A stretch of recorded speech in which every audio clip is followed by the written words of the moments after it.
So, some stuff has happened this past week with the narrative, and it's getting real interesting. SAVATHUN is playing a little bit more of her cards and showing us what's going on, and it's not good at all. I'm gonna come on a limb and say that I think Mara will not make it out of the season alive, and I don't know who's gonna kill her. Whether it's a crow, whether it's SAVATHUN, who knows? But let's get into the first bit of this week's story, and that is an update on the battlegrounds of what's going on in the Dreaming City, in the Awoken territory, stuff like that. We are surrounded.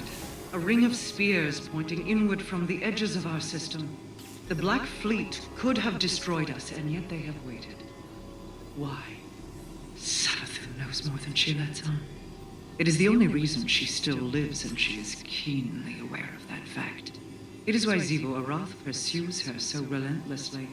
For Xivu Arath answers to the same entity as the Black Fleet. We must uncover whatever secrets she knows with the time that we have. I must reiterate. She will try to betray us. It is all that a wretched, self-serving creature like SAVATHUN knows how to do.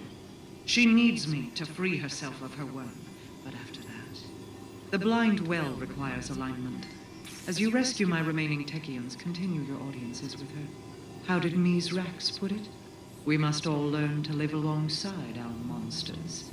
Though I suppose he never said for how long. Now you see there, Xivu Arath and her forces are really, hunkering down, and they are causing damage. But Mara is on to SAVATHUN. SAVATHUN is hiding some stuff, and that's not surprising. SAVATHUN is the goddess of deception, so it makes perfect sense that she'll be doing this type of stuff. And it's definitely something to fear, especially when it comes to some of the stuff that happens between Petra and Ikora. Petra, it's Ikora Ray. I thought now would be a good time to check in. Things are progressing as well as can be expected, given the circumstances. While we've recovered some of the lost Techians, we still don't have everyone we need to separate SAVATHUN from her worm. Understood. Don't rush this on my account. SAVATHUN may be waiting for the freedom she thinks is coming, but frankly, I don't care what she wants. This needs to be done with as minimal risk to your people as possible. I know you hope that this will lead you to Osiris, but you want my opinion? Osiris is already dead. SAVATHUN is a creature of lies. She has no honor. Your opinion is noted. And on the subject of opinions, how's Crow? You want my take? On him? In a word, vulnerable. But Queen Mara refuses to send him away. Though, you could. Trust is a delicate thing, Petra. I don't want to lose his. This is important to him. I trust Crow to make the right choices, and for you to protect him from himself if he doesn't. Now you may be wondering, why do I say this kind of reveals some of the SAVATHUNs or some of my worries with SAVATHUN?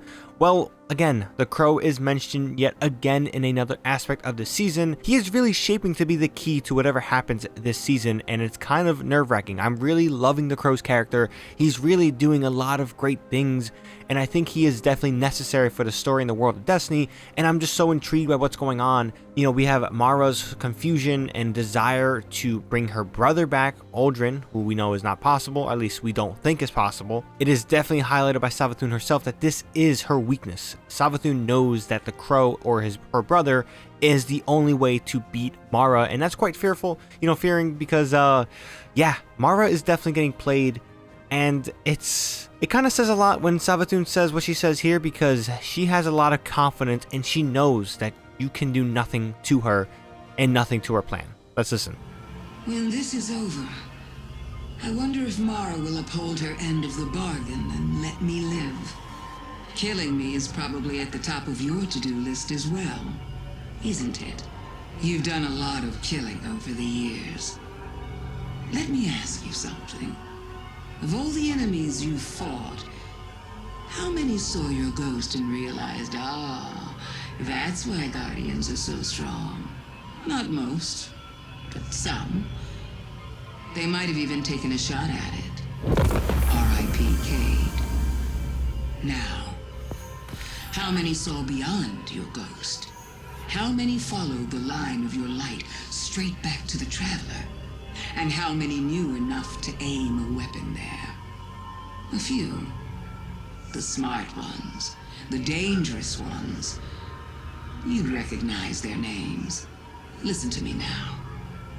Look beyond me to my worm. Look beyond my worm to something far, far worse. Then look down at that little gun in your hand and tell me, what do you think you're going to do with that thing? So when Savathun talks how she is talking, she is revealing her plan. She is revealing the situation.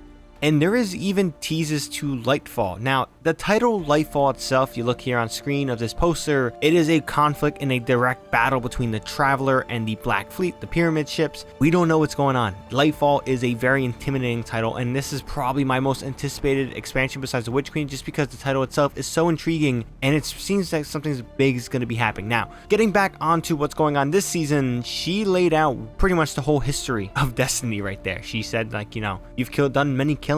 How many people have saw your ghost and saw that that's where your true power lies, showing that that's how you beat a guardian. You take out the ghost, or you, in a way, because we know what's with Witch Queen, you use the ghost, you create the ghosts. The ghosts are the key to power. Now, one thing she says, and that's very ballsy, judging from the situation of how our character reacted and how just people in this situation reacted, was Cade. She said R.I.P. Cade. Now, first of all, when she said R.I.P. Cade, that was an interesting choice of words, and I was like, oh, you son of a bitch. Rubbing in how you are right there is not fun, not cool, and you made me just want to beat the shit out of you right there. But I digress. If you're going to make a statement like that, you know you're winning the argument, you're winning the battle, you're winning the war. So whatever Savathun or whatever Mara thinks she has over Savathun, Savathun is playing her like a fish in a barrel, whatever you want to say.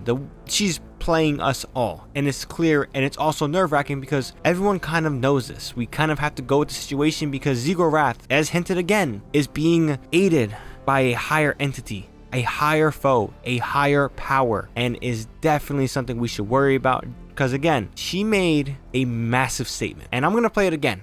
How many saw beyond your ghost? How many followed the line of your light straight back to the Traveler? And how many knew enough to aim a weapon there? Yes, the Traveler has a bullseye on it. That is something we should worry about. Now, I don't think Savathun herself is trying to target the Traveler, because we see with the Witch Queen, she is trying to hone in on the light and use it as a power for herself and for her brood or whatever, but the Traveler is in danger. Now, we always knew this with the Black Fleet, but this higher entity definitely has something brewing, and it's getting implied here, and I'm really liking the storytelling Bungie is telling. But yeah, this is pretty crazy. That's the one thing that people might miss out, but it is definitely kind of a warning for us. I don't think a warning of Savathun's plan, but a warning of a plan beyond her control. Something she knows to see in fruition and stuff like that. It's terrifying. We should be worried. But yeah, with that being said, that's all I got for this one. This week was definitely kind of on the slower end, but some of the most revealing stuff we have gotten yet for Destiny, and I'm excited but yet scared. So let me know what you guys thoughts about this season's narrative so far. Anything with week to week, what do you guys think of this week? If you have any comments, definitely drop them down below. We can have a conversation. If you guys also enjoyed this video, definitely drop this video a like, helps out the video a lot. If you guys are new here and want more content from me, whether it's Destiny, Call of Duty, whatever the hell you see cover on this channel, definitely hit the subscribe button if you want to stay up to date with all those videos I drop in the foreseeable future. So with that being said, that's all I got for this one. ShadowNinja here, and I'm out.